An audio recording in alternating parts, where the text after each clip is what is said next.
Selamat siang Permisa, kembali lagi bersama saya di Unita saya kelas 12 AK2. Bagaimana PPKM kalian? Sepertinya sangat membosankan sekali ya kalau di rumah terus. Nah, hari ini saya akan menemani Anda dengan tema teks cerita sejarah. Apa sih teks cerita sejarah ini?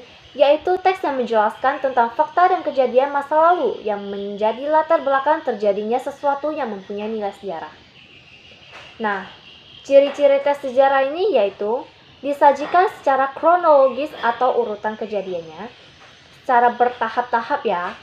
Yang kedua, bentuk teks cerita ulang. Yang ketiga, menggunakan struktur teks. Keempat, menggunakan konjungsi temporal. Dan yang terakhir, isinya berupa fakta. No hoax-hoax ya Permisa. Apa sih struktur-struktur dalam teks cerita sejarah ini? Yaitu ada 3. Yang pertama, orientasi. Orientasi ini menjelaskan tentang pengenalan. Sebelum kita memulai ceritanya, kita wajib mengenalkan terlebih dahulu apa yang akan kita jelaskan. Yang kedua, insiden atau urutan kejadian. Seperti yang saya sebutkan tadi, harus bertahap atau sesuai dengan kronologisnya. Yang ketiga, reorientasi, yaitu bagian akhir dari teks tersebut. Nah, semua teks harus memiliki bagian akhir, yaitu reorientasi, yaitu sebagai penutup dari sebuah cerita. Jenis-jenis teks cerita sejarah ada 2, yaitu cerita fiksi atau sejarah fiksi, yang kedua non-fiksi.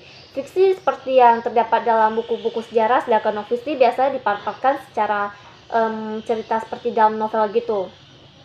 Nah, fungsi teks sejarah ini untuk menjelaskan mengenai kejadian atau peristiwa sejarah yang terjadi di masa lalu.